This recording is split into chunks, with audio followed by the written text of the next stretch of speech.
నమస్తే అండి. Welcome back to our channel KK arts and cooking. ఎలా ఉన్నారు? బాగున్నారా? నేను కూడా చాలా బాగున్నాను. ఈరోజు వీడియోలో పచ్చి అరటికాయలతో మంచి స్నాక్ రెసిపీ అయితే చూపించబోతున్నాను. థంబ్నెయిల్ చూసే వచ్చుంటారు కదా. అవునండి, పకోడీయే వేయబోతున్నాము. అది ఎలా ఏంటి అనేది ప్రాసెస్ అయితే చూసేయండి. చూసే ముందు మన ఛానల్ని ఫస్ట్ టైం చూస్తున్నట్లయితే తప్పకుండా సబ్స్క్రైబ్ చేసుకోండి. అలాగే వీడియో చివరి వరకు చూసేసి ఒక లైక్ చేసి తప్పకుండా రెసిపీ మీరు కూడా ట్రై చేసి ఎలా వచ్చిందో కామెంట్ అయితే చేసేయండి. మనం ఈ పకోడీ చేసుకోవడం కోసం ఈ పచ్చి అరటికాయలను తీసుకోవాలి. పచ్చి అరటికాయలని పైన తొక్కని ఇలా పీల్ చేసేసుకోవాలి.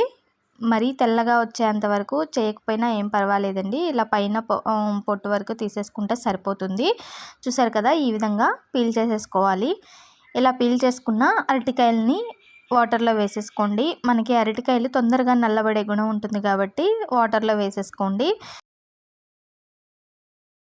ఇప్పుడు ఈ తొక్క తీసేసిన అరటికాయలని మనం గ్రేటర్ తీసుకొని ఇలా పొడవుగా ఉన్నటువంటి హోల్స్ నుంచి మనం గ్రేట్ చేసేసుకోవాలి. చూసారు కదా, ఈ విధంగా తురుముకుంటే మనకి పొడవుగా చక్కగా వస్తుందన్నమాట. మనకు ఆనియన్స్ పొడవుగా కట్ చేసుకుంటే ఎలా వస్తుందో అలాగనమాట. ఈ విధంగా మొత్తాన్ని తురిమేసుకోవాలి.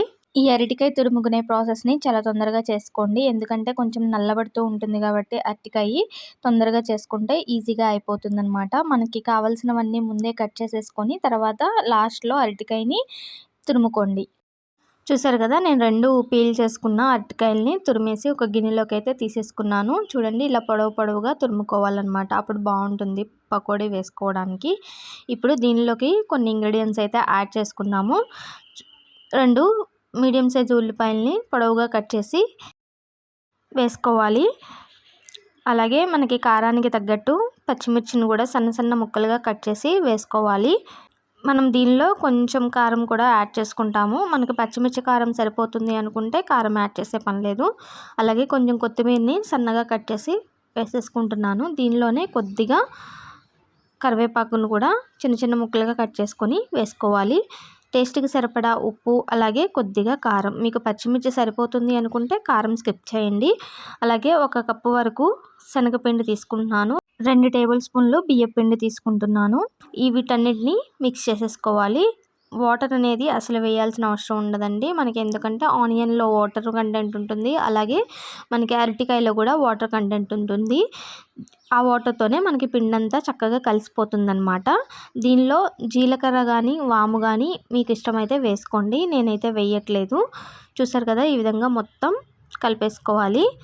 ఒకవేళ మీకు పిండి కలిపినా గట్టిగా ఉంది అని అనిపిస్తే 1 స్పూను ఆర్ 2 స్పూన్లు మాత్రమే నీళ్ళని వేసుకొని కలుపుకోండి, పిండి కన్సిస్టెన్సీకి తగ్గట్టు. చూసారు కదా, ఈ విధంగా కలిపేసుకొని పక్కన పెట్టేసుకోవాలి. డీప్ ఫ్రైకి సరిపడా ఆయిల్ని హీట్ చేసుకున్నాను. దానిలో ఇలా చిన్న పీసెస్ లాగా వేసేసుకుంటే మనకి పకోడీ అనేది రెడీ అయిపోతుంది. మనకి ఆయిల్కి తగ్గట్టు ఎన్ని కావాలంటే అన్నీ ఇలా చిన్న పీసెస్ లాగా వేసేసుకోవాలి.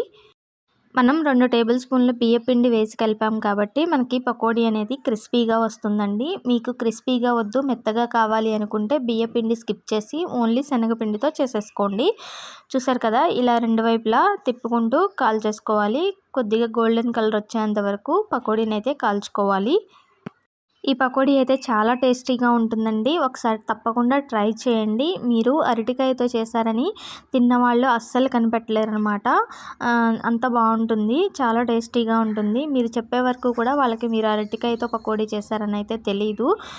చూడండి, ఈ విధంగా కలర్ వచ్చిన తర్వాత తీసేసి ఒక ప్లేట్లోకి తీసి పక్కన పెట్టేసుకోవాలి.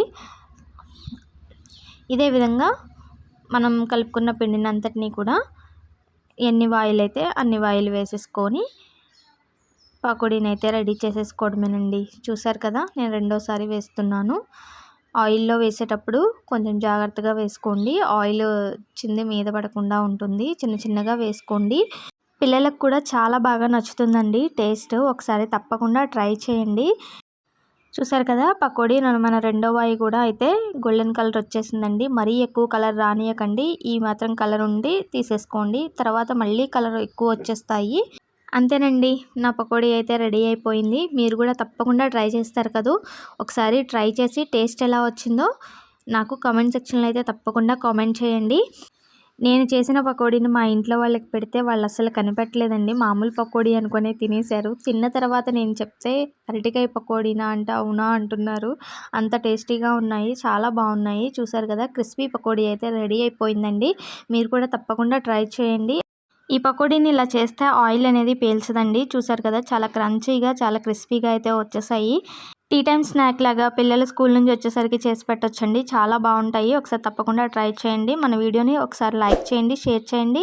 అలాగే మన ఛానల్ని ఫస్ట్ టైం చూస్తున్నట్లయితే తప్పకుండా సబ్స్క్రైబ్ చేసుకోండి. మరో మంచి రెసిపీతో మళ్ళీ కలుద్దాం. బాయ్ అండి.